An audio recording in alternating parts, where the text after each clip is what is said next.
It's crazy. It's one thing to say you hot in your city.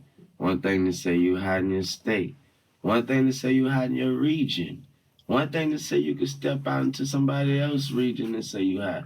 When you step out the country and they scream your name, oh man, I don't know. I don't know if that's good for my ego.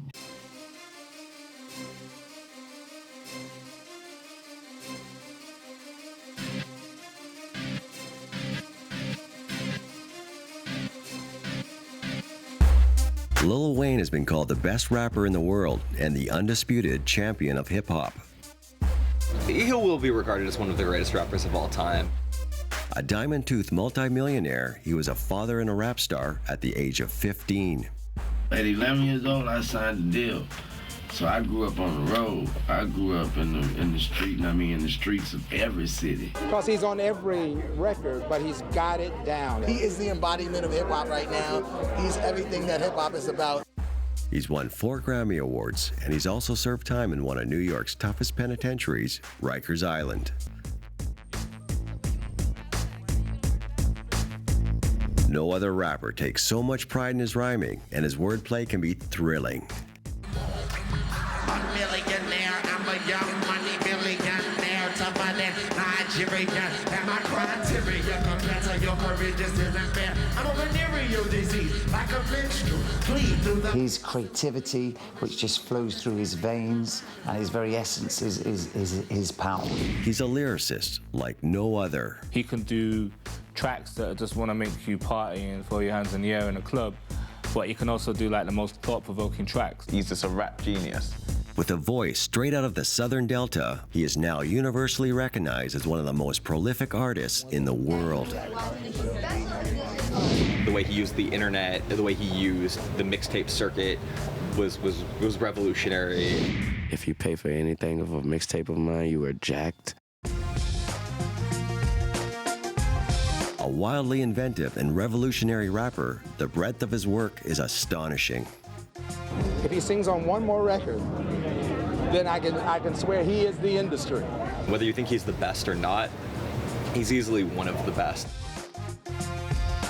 He invented the term bling bling and has been name-dropped more than once by President Obama. Talking to Wayne is special. You just feel you're in the presence of greatness. This is the story of the rise and rise of Lil Wayne, hip-hop superstar.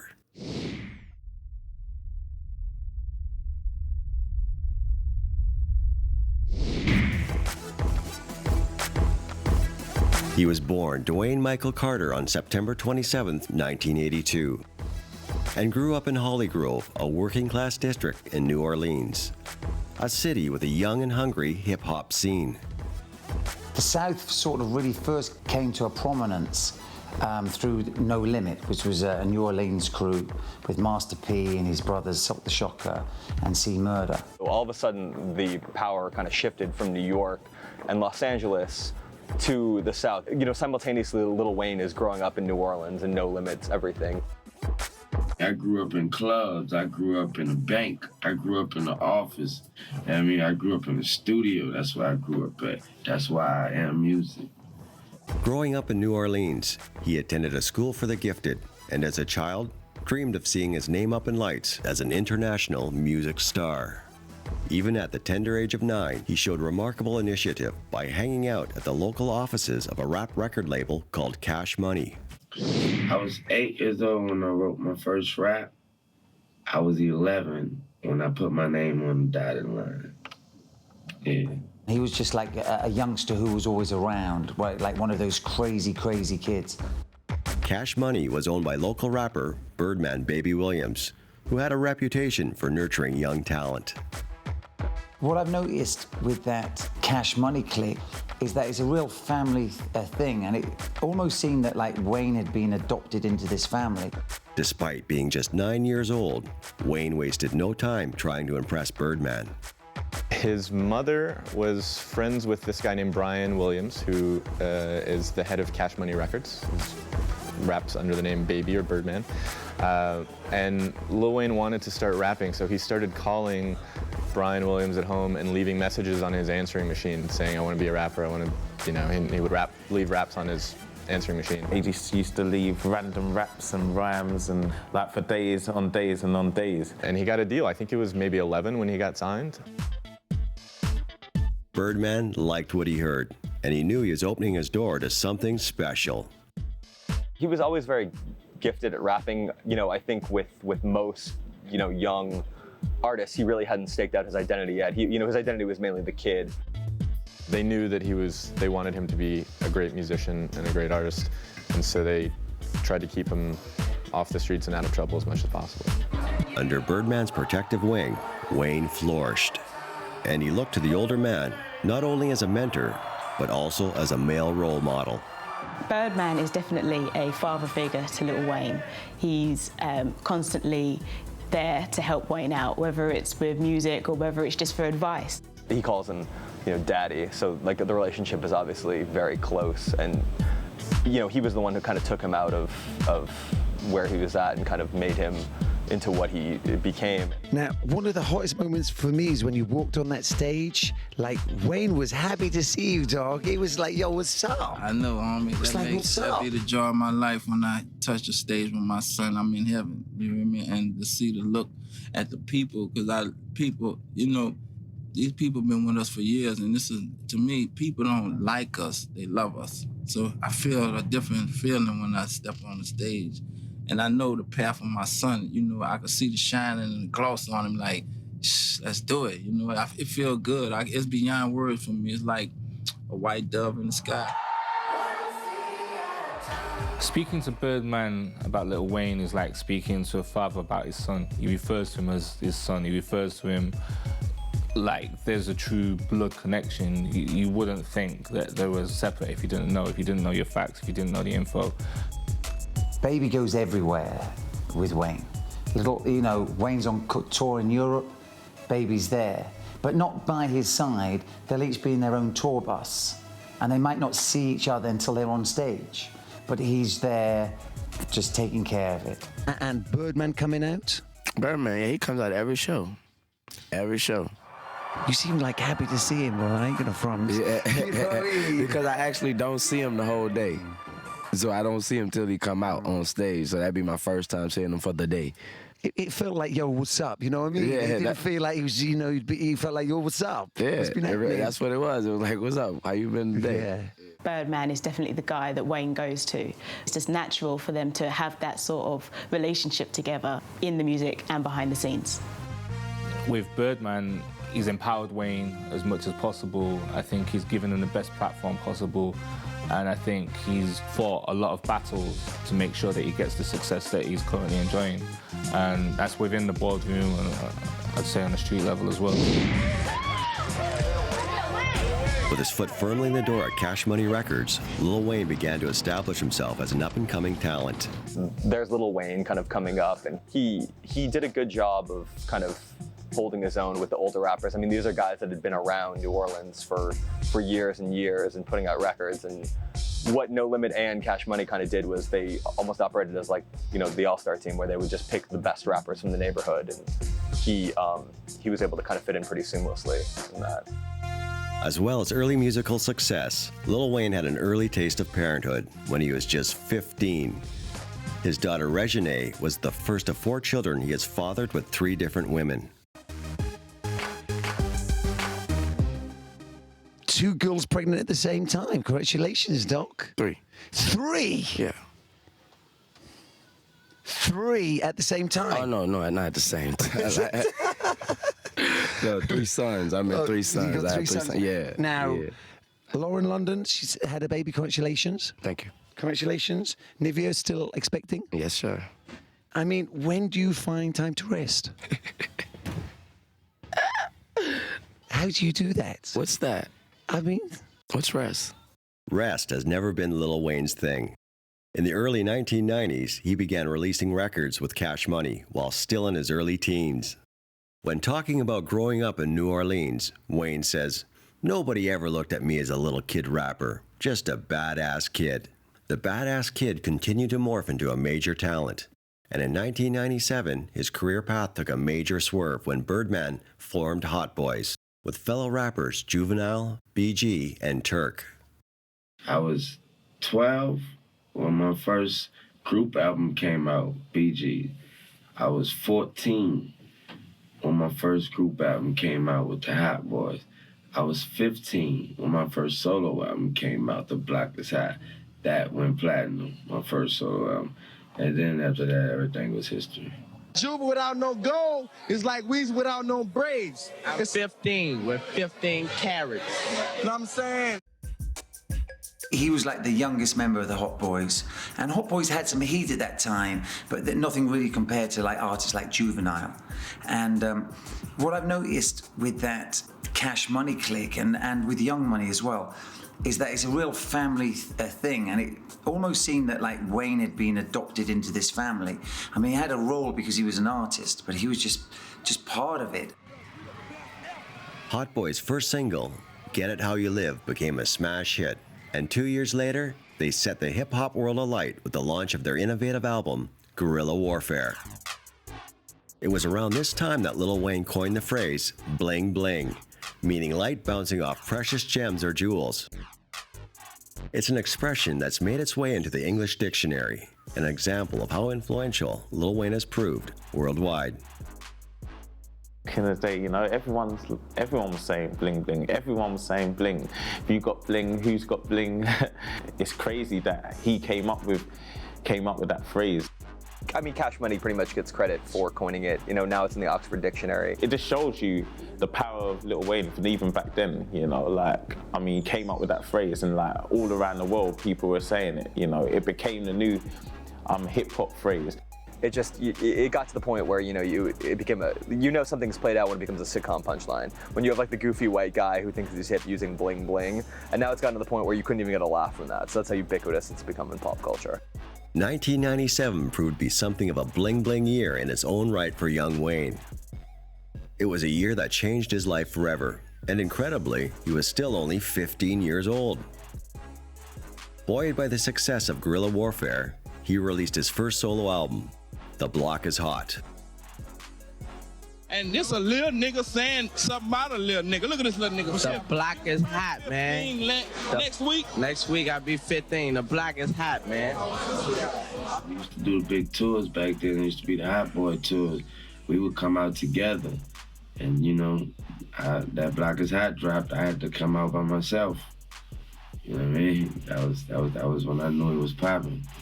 Yo, Jude, real quick, what else is happening with Cash Money? I know you're putting a lot of people on right now. I mean, right now, the block is hot. Lil Wayne shit about to drop. I can't go no further than that. After that, I'm gonna come rap to you again, you know what I'm saying? But right now, the block is hot. Like we said, in the year 2000, it's gonna be all about Wayne. Y'all peep it at the 4 million. Y'all gonna respect it at the 4 million. You know what I'm saying? We wish everybody over there. Demonstrating how talented an artist he really was, it sold a staggering 1 million copies in the US and went platinum for Lil Wayne. When he came with The Block is Hot, that's when he started to stand alone. And I think that's when you could see Wayne as the artist that he was going to become. Before, I think he was lost a bit in that whole Cash Money clique. There was so many artists there, so much happening, so much energy. It was really dominated by Juvenile for a long while. And I think The Block is Hot is when he started to stand alone. But this first album had no swear words in it, bar one, because his mum said so. And I just think that's the best story ever. That Lil Wayne picked up his phone and went, his mum went, no swearing on this one. He went, oh, okay, mum. And that's incredible that he decided to do that. But that's also what made the record so successful. It had no swearing in, it made radio play a lot easier, and also kind of made it, you know, not parent friendly, but it was like you could get kids listening to it because it wasn't full of swear words, it wasn't turned off by the parents instantly. So I think he's got to credit that to the reason, not the total reason it was successful, but it definitely played a part in the reason. No swear words, bar one.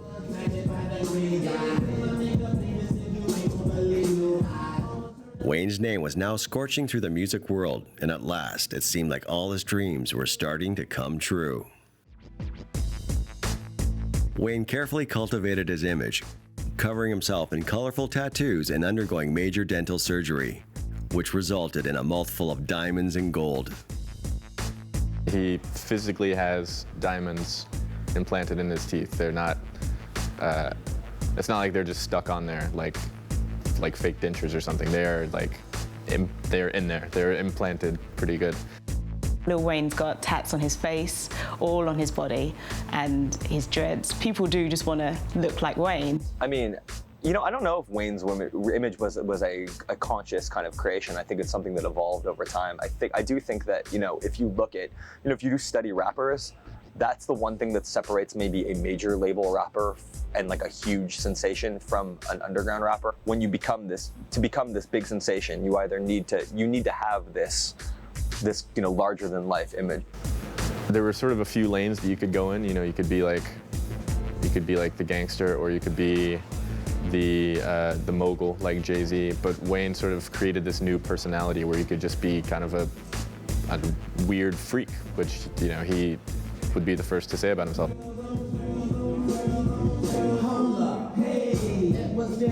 He opened that up to a lot of rappers who followed him since then.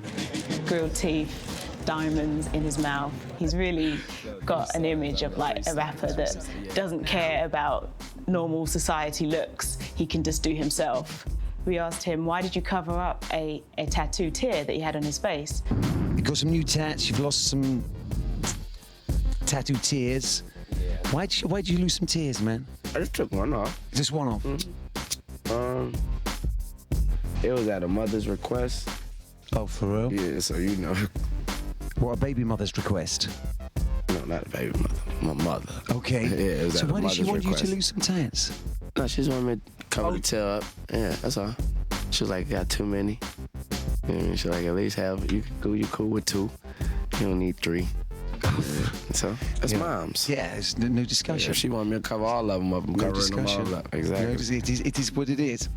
That's why he did it. It's not because of society doesn't like tears on your face. It's like he's doing it for his mom. So, but the rest of his image is just him, but he does respect what his mom thinks about his image as well. There's always been a difficult balancing act in rap, you know, whereas you want to come off as sensitive, so, you know, you'll get a female fan base, and your male fan base will also be able to emotionally connect with you on like a kind of a visceral level. It makes you a powerful figure, yet at the same time you can't come off as soft. So it's like a kind of tightrope to walk. The way his image is to tell you where he's kind of come from, the tattoos and, you know, the little muscular build. I think his image is him. It's not like a created, manufactured image. I think that's just his image. I mean, he's added to it with the tats and growing there, but Wayne is just Wayne. He has hundreds of tattoos. I think he likes to be outrageous in that, you know, the teeth and the tattoos and everything gives him this sort of over-the-top image, which he likes. And I think he would probably be doing that even if he weren't a rapper. Like, I think that's just who he is. Lil Wayne's unusual and uninhibited performances have made his stage shows the stuff of hip-hop legend. Seeing Lil Wayne live is an experience, and I think the key to his stage show is because he's done so many features, so many cameos on other people's tracks, he's got 100 hits before he even gets into his own catalogue. So just as he's warming up, you're hearing all your favourite songs that he's appeared on, and he's only doing snippets of the tracks because that's all he's appeared on. And it's actually pretty clever, really. You know, you have a hit with everybody else and then use it in your set, and yeah, it was an amazing show. For a while, he was working with pretty much everyone. He was, you know, I think he was charging $100,000 to do a verse, to do a guest verse on a song, and was getting a lot of guest verses still. So it was worth people's $100,000 to get Wayne on a song, because I think it was going to be, you know, that's guaranteed airplay. Since those heady days, he has written and performed and recorded relentlessly. He's also had 4 children along the way. His eldest daughter, Regine, was born when he was only 15 to his high school sweetheart, Toya Carter, whom he married, then divorced 2 years later. Wayne went on to have 2 more sons, Dwayne III and Lennox Samuel Ari, with actress Lauren London in 2009. And he also had his 4th child, Neil, with singer Nivea that same year.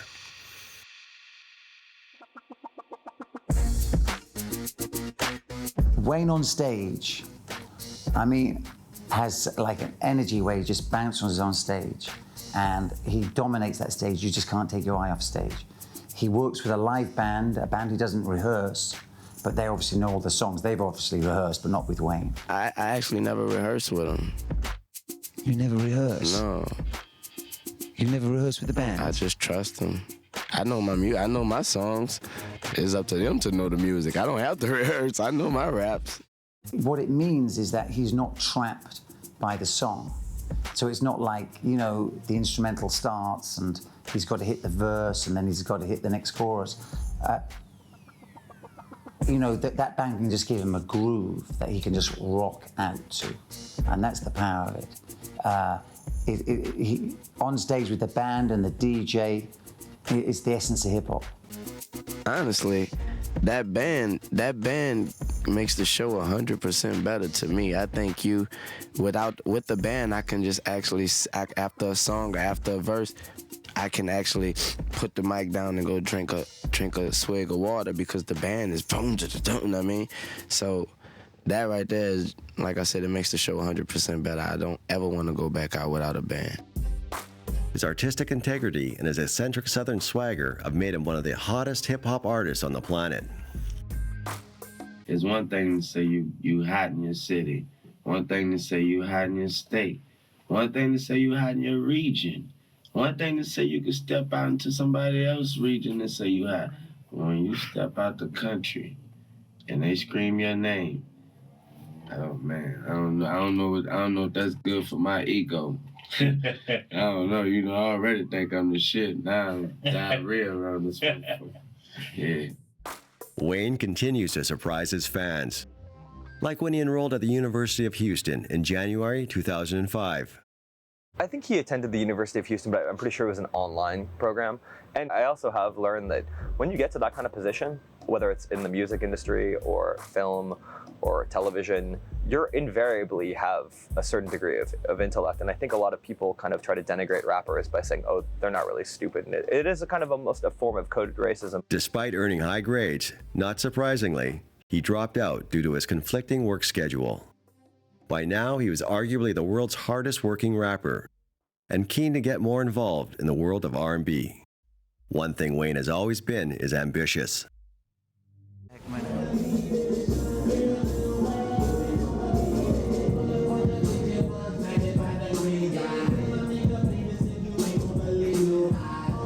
I think what sets Wayne apart as an artist would be, number one, his work ethic. I think he, you know, a lot of rappers, a lot of musicians in general talk about how hard they work and they're nonstop, but he really goes nonstop. Back in the day, Jay-Z's kind of work rate was the same as his. There were songs out on the street like nearly every 2 months. He says it himself all the time. He wants to be the best, and he's a workaholic. He won't stop until he's satisfied with being the best and selling the most records and having the most popular concerts, and that's what he wants to do. You got like the work ethic of Pac, you got the mass appeal of Biggie, you got the lyrical diversity of Jay-Z. Kind of feels you're gonna do something big for hip hop, right? Man, I pray to God I do. And I hope whatever it is, I ain't trying to do it big, I just want to do it right. Yeah. In terms of his prolificacy, he was, you know, when he started doing it, it almost just seemed like it couldn't be controlled. It was like a flood, you know. He would, no matter how many times they tried to control it, stuff would get leaked. Wayne puts out so much music, and I think that's just part of this creative process that he has. And I think when you are creative, you become more creative. I don't have time to pay attention to nothing else but music. So your question shouldn't ever be nothing but me. I don't know what's happening in New Orleans. I don't know what's happening where I'm at. I just know about music, man. That's all. Like, pay attention, look at the list, listen to the radio, watch television. Like, if I ain't going to court or jail, I'm going to the studio or something, like, straight up. You know, these artists who say, oh, I've got to make an album in November, spend 2 weeks recording it and then stop, and then don't record for another year to make the next album. Wayne isn't about that. Wayne lives in the studio, that's his life. You know, it's what he does, and that's him as a true, genuine artist. Music-led, just putting his soul out there. But even greater heights were to be reached by the hard-working rapper when his most successful and groundbreaking album, The Carter III, was released in 2008, selling over 1 million copies in the US alone in its first week of release. A lot of artists, I think, take a quantum leap. There's a point where you can kind of go, before this they were good, and then after this they kind of became great. You know, the defining moment of Wayne, which separated Wayne from, you know, a great artist into the greatest, was the Carter 3. That really summed up his sound, his incredible lyrical ability. I'd have to say my favorite Lil Wayne album is the Carter 3. It was the most anticipated. You know, I was on my radio show 2 years prior to that. Every week, it was the build-up to that album. Every week, people wanted to hear more and more. He was doing freestyles, he was doing cameos in other people's tracks. And it just felt that the Carter 3 was gonna be that pivotal moment within hip-hop that year. It was gonna be the biggest album, no matter who was gonna come out. And, you know, at the time, you know, you had all these rappers that were kind of just rapping, and they hadn't really, no one had ever, like, decided to use their voice as an instrument. Tell us about the album, The Carter Volume 3. It's like easily the most anticipated album, right, for this year, 2008. I put my all into it. I hope everyone enjoy it. It's me. It's me on the platter. So if you don't like it, then you don't like me. You know what I mean? So it is what it is. Take what you get. The Carter 3 is, I believe, so far his best record. It didn't only sell 1 million copies in the US, it sold 1 million copies its first week, which these days is basically unheard of. The way he set up the record was really good. He had his song A Milli, which was sort of there was no chorus on it. It was straight rapping. He was rapping very hard and tough. It was sort of for the streets. And then he had his song called Lollipop, which was basically all chorus. And it had a really catchy hook. It got huge airplay on top 40 radio. So he sort of had those both. He pleased, you know, his longtime hip-hop fans, and then he really crossed over to the pop audience with that album. He'd already been a huge star, but that's when he became on the A+ list. You know, he was a superstar after that. Records like A Milli, like his the furiousness and like the energy, he was like just a beast on there. Just a beast.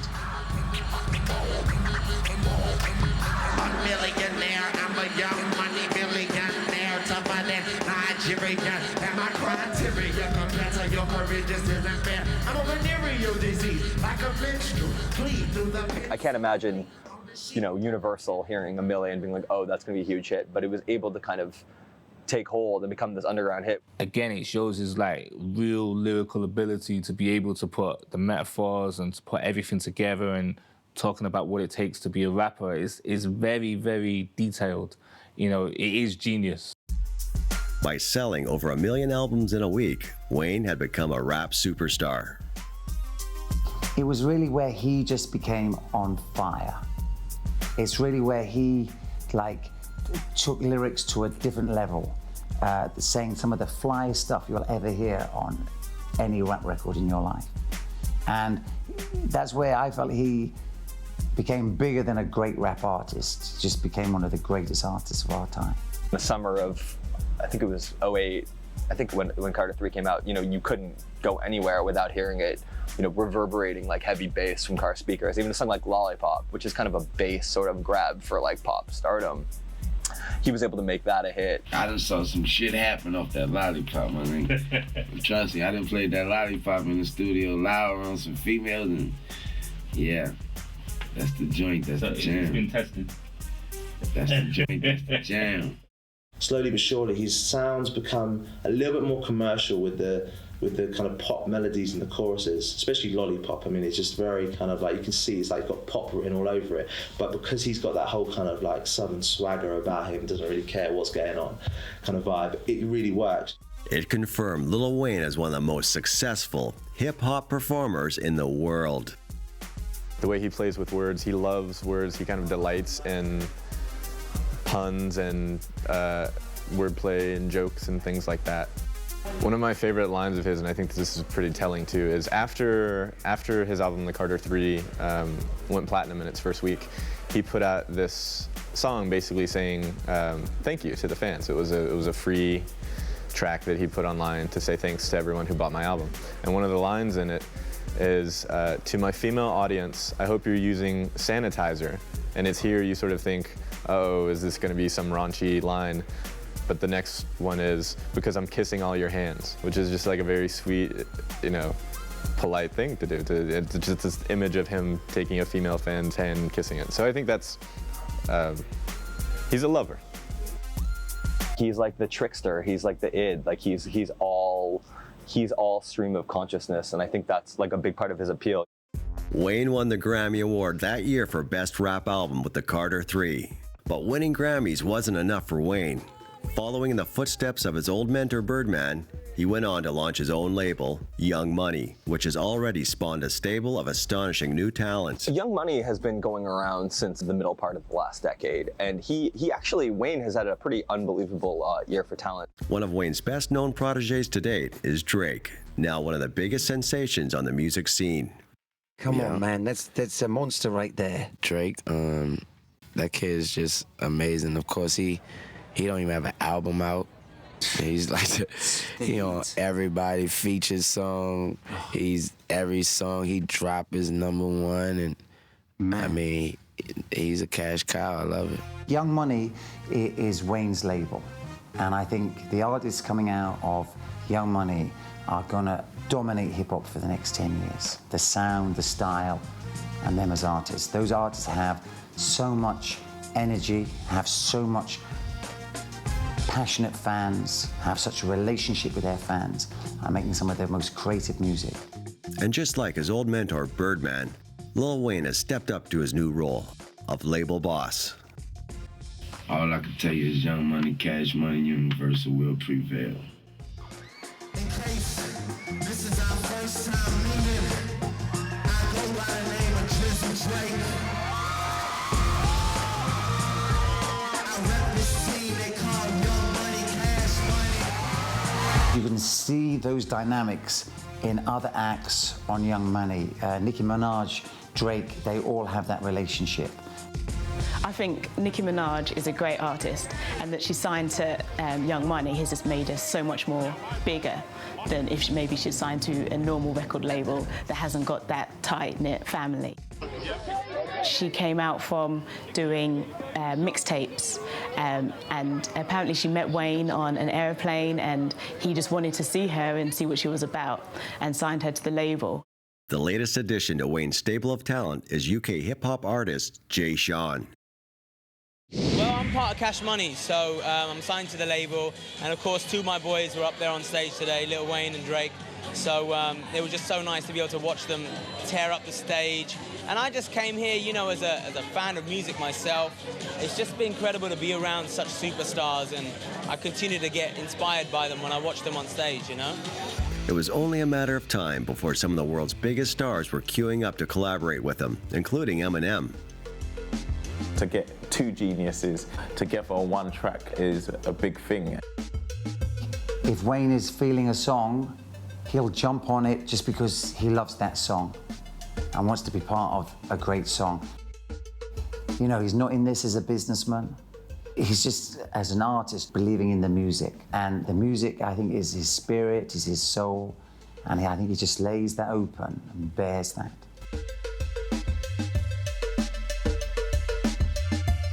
But despite his phenomenal success, Lil Wayne's fans began to worry about the persistent rumors of his alleged addiction to a codeine-based cough syrup known as Purple Drank. He once claimed he was so high he could see a star. When I was talking to him about the fans being worried about him partying a little too hard, it was in reference to, there's all kinds of rumors that he was dabbling with drugs. There's the whole thing about scissor. And I just said, look, a lot of fans are a little worried that you're partying too hard. What would you say to the fans? Because nobody wants to see anything happen to you. People just want to see you achieve what you're going to achieve. Well, first off, I don't party hard because if I did, then I wouldn't be able to produce the great music that I do. Second of all, I don't party hard because if I did, then I wouldn't be able to produce the amount of music that I do. Third of all, I don't party hard because if I did, then the music wouldn't be of quality the way it is. Now, fourth, the scissor, it's a downer. It's codeine. It makes you tired. So you don't want to party when you on the scissor. Now, fifth, I'm me, and I do what the fuck I want to do, and I'm going to keep doing what the fuck I want to do. And if syrup is what the fuck I want to do, I'm gonna do it until I can't do it no more. And if you're worrying about me, let me tell you something. I promise to God I appreciate it, but keep your worries and worry about more important things like yourself, because I swear I get on my knees every night and day. I'm fine. So if you worrying about me, you wasting your time, because my God got me ready to take me today or next year or never. I'm good. You need to worry about you. I was just like, wow. Because it was just, you didn't expect him to be so honest, and you didn't expect him to be, you know, so carefree about his own existence, you know. And it was kind of shocking. It made a good interview, but at the same time, it's kind of alarming that someone's going through that. And, you know, most great rock and roll artists have had them problems, you know, that as bad as they are, it also helps them become an amazing artist. Cough syrup's one of those things that you can't really go on national television and be like, oh yeah, I drink lots of cough syrup all the time. Also, there was a history of deaths from codeine. A lot of Houston rappers, rapper Big Mo died prematurely. A famous Houston producer and DJ Screw died and Pimp C of UGK died of a sleep apnea caused by, you know, he'd taken too much codeine and cough syrup that night. That question and that answer was kind of a very impactful moment, I think, for Wayne across the board. You know, everybody who saw it online, everybody who saw that was like shocked, you know. So it was kind of, the interview was mixed emotions, because it was like excitement, first time in interviewing Wayne. It's also a bit like, I didn't really want to hear the answer, but, you know, he says what he says. He is of the opinion that he can keep it under control, and he is certainly not endorsing it or encouraging other people to go out and do drugs, but he thinks it helps him and has not hurt him so far, so he doesn't see how it's hurting anyone. I think Wayne said it all when he said, you know, what's in my cup is my business. But, you know, Wayne has a right to make his own decisions. I want to tell you the truth, man. It's a beautiful thing that you've put the cup down, irrespective that it's none of my goddamn business what's in the cup, but it's a beautiful thing, man. But it's not a beautiful thing because nobody knows what's in the cup. That's the whole thing. Unless you come up and drink what's in my cup, then how can you say it's a beautiful thing? Also, when people drink alcohol, they react like they've been drinking alcohol. So whatever the hell was in my cup, the only reaction I did was got more popular, more successful, did a lot more things that I've ever done, picked up a guitar, learned how to play it, learned how to put on the auto-tunes and stretch my voice, and became #1 in the country with everything I've ever dropped. I probably should pick that cup back up. I'm just trying to make people understand. Yeah, understand. Yeah, I'm just trying to make people understand that don't judge me. Yes. Be trying to say, yeah, he should have put the cup down. Why? What did he do wrong? Name it. He was on 60 Minutes with Kay the Curry. Was you? No. He won 4 Grammys. The year of the cup. Did you? No. What the hell was in his cup? Whatever he was drinking must be a success potion. But while some fans were concerned, others admired Lil Wayne's determination to buck the system. You know, he'd go on interviews on national television and talk about openly smoking weed. And, you know, most of the time, I mean, even if you look at somebody like Jay-Z, who kind of came from that sort of upbringing, you know, at this point, he was one of the other biggest superstars. You know, he's wearing a suit, he's, you know, hanging out with billionaire Russian, you know, owners of the Nets. You know, he's on a jet all the time. And yet another surprising, and some would say risky move. Wayne revealed to his fans that one of his favorite childhood bands, Nirvana, had inspired him to venture into uncharted territory. He was about to write and perform a rock album, which he called Rebirth, released in 2010. You know, he picked up the guitar, taught himself how to play it, and made it sound beautiful. And I think him as an artist doing that was powerful. That's sort of Lil Wayne's philosophy. You know, I like rock music. I want to make a rock record. I want to play guitar and get on stage and yell and jump around a lot and bang my head and whip my dreads around, and so he did it. I look at it like I bring a different side to the game with that. I look at it like I scare my competition with that.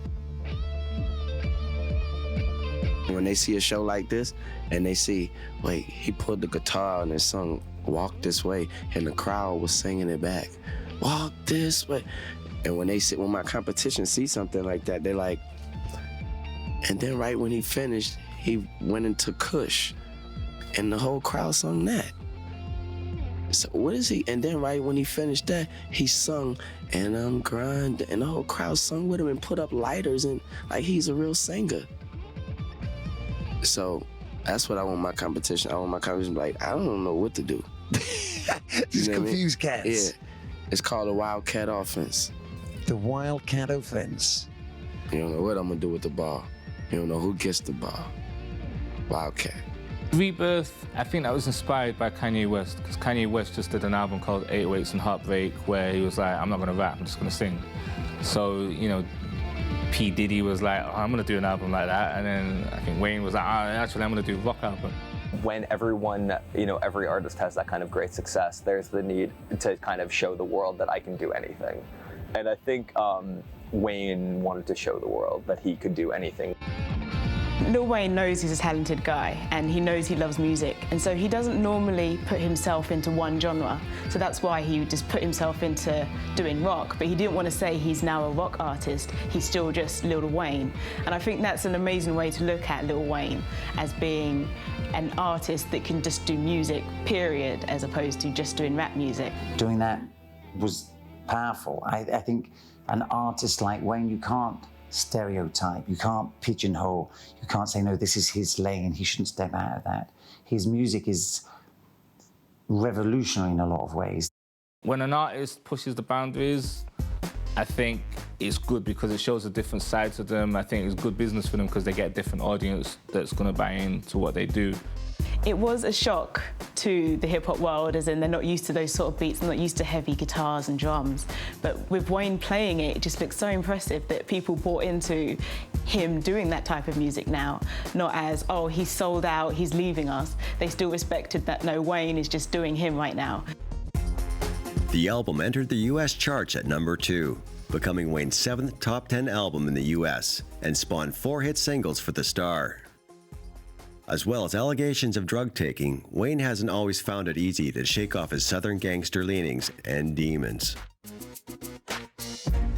For a lot of artists, you know, they're from the street, they're still surrounded by people they grew up with, and, you know, they took people from their, you know, their own communities, people who have very little opportunity in life, people who are going through tremendous hardships, and, you know, giving them a way out to earn money and support their families and show them a better life, give them opportunities they you know, wouldn't have experienced otherwise. And some of that hood stuff still surrounds you. Wayne's gangsta lifestyle finally caught up with him when he was arrested for possession of a handgun after a gig in New York City. Well, New York is infamous for having something called the hip hop police, and they've had it for about, I want to say 10 years or so. It's a rough estimate. And, you know, obviously Manhattan is a very kind of small place. So, you know, when a big rap star comes in to New York, it's pretty obvious. You know, there's only a few venues that he can play. So I think the excuse was that they smelled marijuana coming from Wayne's tour bus, which is like the most absurd thing. It's yeah, obviously, if you didn't smell marijuana from Lil Wayne's tour bus, something would be going terribly wrong. So they came on board and found a bag that had a pistol in it that was closest. It was registered to his manager, but it was closest to Lil Wayne, so they charged him with possession of a weapon. I mean, obviously, Lil Wayne has the ability at this point in his life to have about 20 people to take the rap, but I think that, you know, they were out for Wayne. People did feel like it was unjust, but at the same time, people thought that why wasn't there someone else in his team that could take the bid for him? But Wayne stood up and said that it was his, pleaded guilty, and so that's also put into the hip-hop community that it's good to man up to what you've done. And so people did disrespect that he had to do what he had to do for being caught with weapons, and that was go to prison for a year. In March 2010, Wayne was sentenced to 8 months in a New York penitentiary, Rikers Island, after being convicted of criminal possession of an offensive weapon. His team were devastated. What up, Birdman?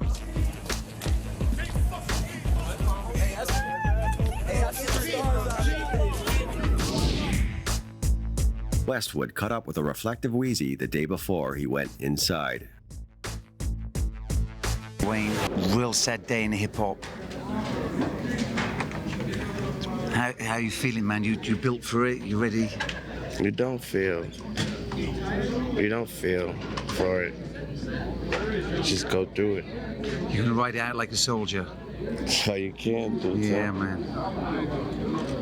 Just one day at a time and keep your head up. Yeah, of course.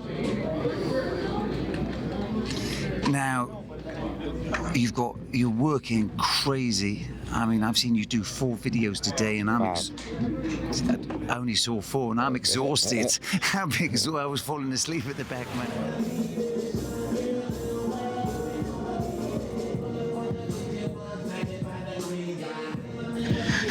I'm like one of them niggas right now, Tim.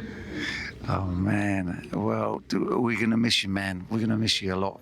I'm gonna miss y'all. It's only for a minute, so. Not even a minute, a second. Thanks, Wayne, man. Nah, thank you. Really good to see you, man. Rikers Island has over 17,000 prisoners and is one of the toughest jails in the world. The first thing he would do when he woke up every morning was go call his kids, and right before he went to bed every night, he would call again and talk to each of his kids.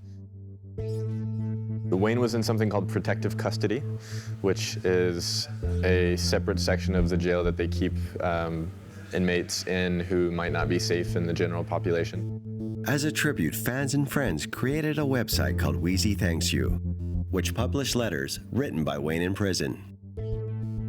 He kept himself connected with all of his fans.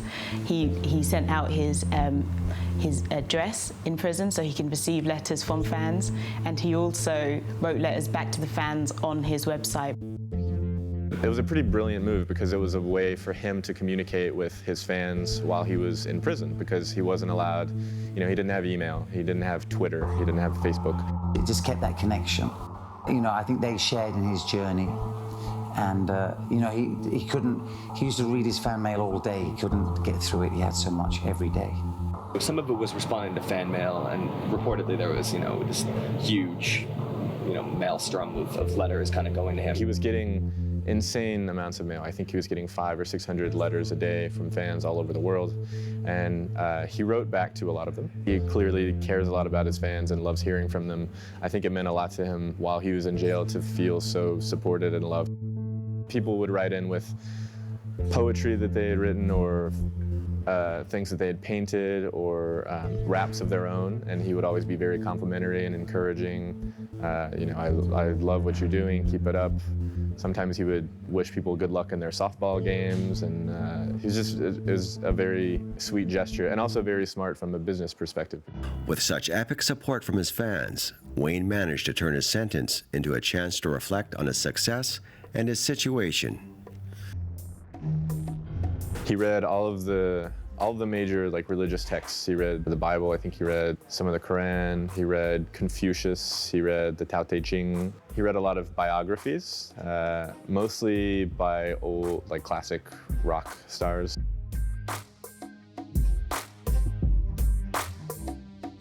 He and a lot of the other inmates used to gamble playing Uno. He used to play Uno with his grandmother, so he was really good. But since they didn't have money, they would gamble for their commissary, which is their food and their clothes and radios and stuff like that. He would be like, I want to get those chips, let me get those cookies. Just taking everyone's food. And they would gamble sometimes they would gamble for telephone time. So he would talk about other inmates not being able to call their wives or girlfriends or kids because Lil Wayne had taken all their phone time for the day. And he was very proud of that. He also had a job as a suicide prevention aide. From 10 to 6 at night, he walked the halls on suicide watch, keeping an eye out for inmates trying to kill themselves. Wayne's last month in Rikers was the hardest. He got caught with an iPod charger in his cell and was punished with 30 days in solitary confinement. for somebody like that who comes from a life where they can have everything, you know, whether it's women or drugs or, you know, the best transport, you know, going everywhere in a limo or a private jet and never having to worry about anything and going to this kind of cloistered, dank Rikers Island environment. You don't have any music. And for somebody like that whose whole life was music, I mean, I think that's been the one constant stream. You know, he will just work and work and work and work and work, and that was his drug. And to be taken away from that and not have at least any other music, I think was obviously like had a major kind of psychological effect on him. He's not the most patient guy, and that's one of the things that he said he worked on a lot in prison, was sort of learning patience and learning to not blow up when things don't go perfectly right away. I think he came out a better person. Wayne was released from Rikers Island Prison on November 4th, 2010, after serving 8 months of his year-long sentence. Since his stint in jail in 2010, he seems to have cleaned up his act and revealed that he is a practicing Christian who reads the Bible regularly and maintains that his faith is incredibly important to him. It's easy to see why this is the man who claims, "I've never been afraid of anything but God." Again, you know, like, it just tells you Lil Wayne does what he wants, and he doesn't really care what you think about it. You know, if he wants to be religious and he wants to read the Bible, he's going to do that, and he's going to tell you he's doing that. He's not trying to keep an image now. He's going to do what he likes.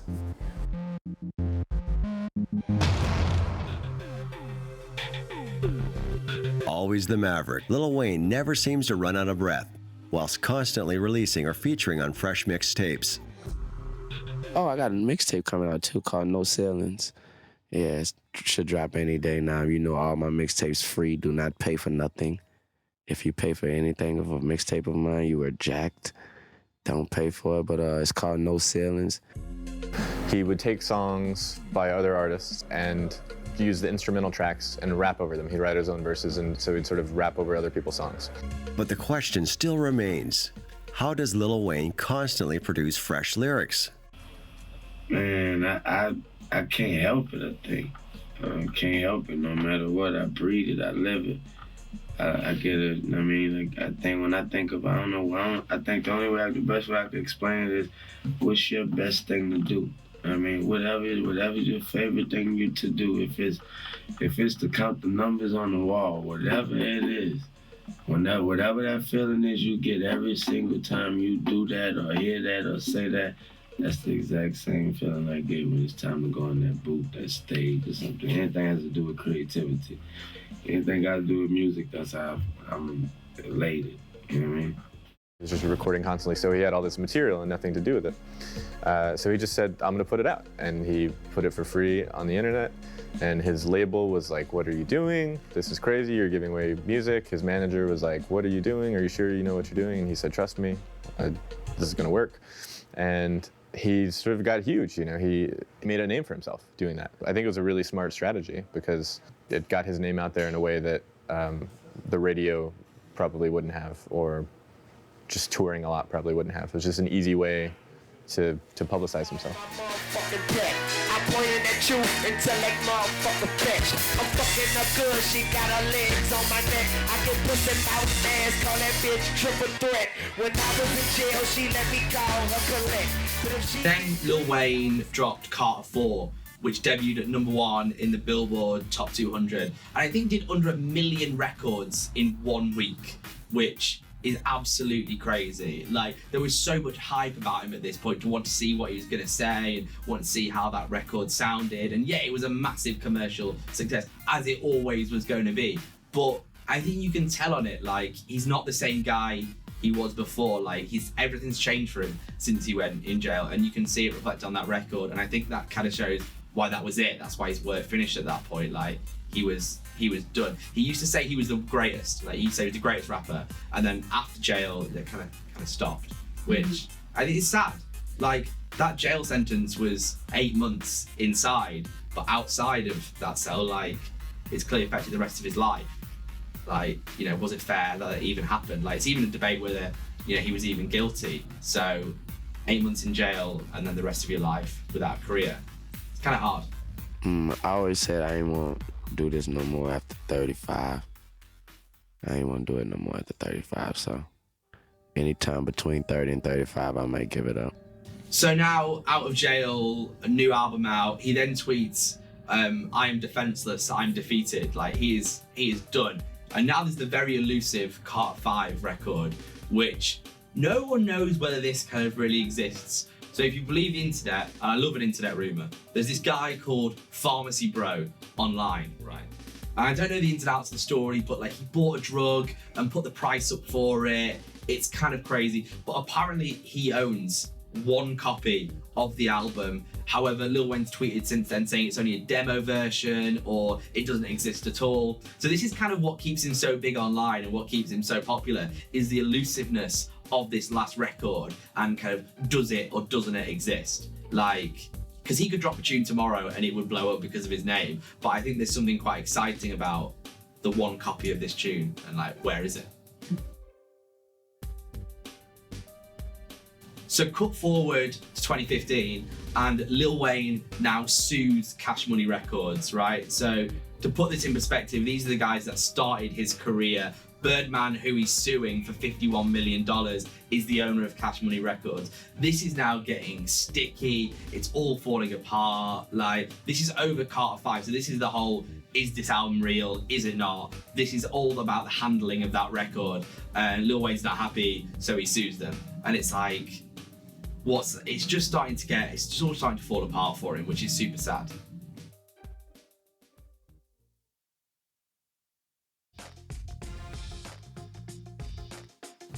What does the future hold for Lil Wayne? I think the whole sound has changed since he made music. Like, there's the whole trap sound now, like da-da-da-da-da-da-da-da-da, like that, which he kind of wasn't really a part of. So for him to come back now, I think he would have to change his sound a little bit, but he's got such an iconic voice that you put him on a record, you know exactly who it is, and it's gonna be a smash. And like, he's mates with Drake. These are like Cash Money people he used to work with. Drake, Nicki Minaj. He's got friends in the right places. Nicki's back dropping an album this year. Drake's always releasing music. It would take nothing to throw Lil Wayne on a track with Drake, because obviously they're Cash Money mates. They used to be on the same record label. Like, you do that and Lil Wayne's back. He's back making music, and there's no reason why he couldn't drop the original Carter 5 or a new Carter 5, and then he's back creating sound. Today, Wayne lives happily in a $14 million mansion in glamorous Miami with views over South Beach. He now leads the life of a multimillionaire and may be miles away from his early days in New Orleans, but apparently it's not the money that drives him. I mean, what's like the worth of the moment, like the money in the bank? Pretty strong. I never focus on that. Okay. I never focus on that, because if you did, then you'll get satisfied. Or you'll get unsatisfied. And you never want to be none of those things when it comes to money. It's not really about making money for him, I don't think. I know he loves having his Rolls Royces and his fancy Italian sports cars and his mansions in Miami, but I think really it's sort of this inner drive that makes him want to. He's never really satisfied with himself, and he always wants to do better and do more and keep his spot as the best. They print money every day, Tim. Yeah, and they don't print not one bill that says Dwayne Carter can't have it. Whatever he does, it's clear that the multi-talented Lil Wayne is here to stay. He is just 100% artist. He's a movement that people want to be part of and buy into. When he's at his best, Lil Wayne is the best rapper in the world. The best is still yet to come. I think he's gonna throw another curveball and do something that nobody expects. Whether shaping the future of hip-hop, speaking to his fans from a jailhouse, or simply proving himself the master of freestyle rap, Lil Wayne is constantly reinventing himself.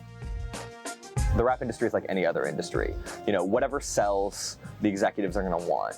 And, you know, weirdness sold with Wayne. And he, you know, and that's one of his most positive things that he's gonna leave behind, is that you can be this weird, crazy person who doesn't have to, you know, play by the rules. And he had a certain rebelliousness innately that that people will always gravitate towards too.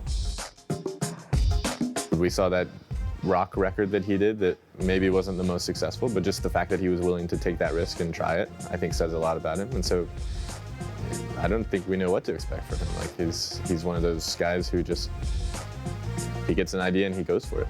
That guy will always inspire. And I think that's one of the attractions of him. I think Lil Wayne's sound is going to dominate hip hop for the next 10 years. He's setting levels now which I think other artists are only going to have to aspire to.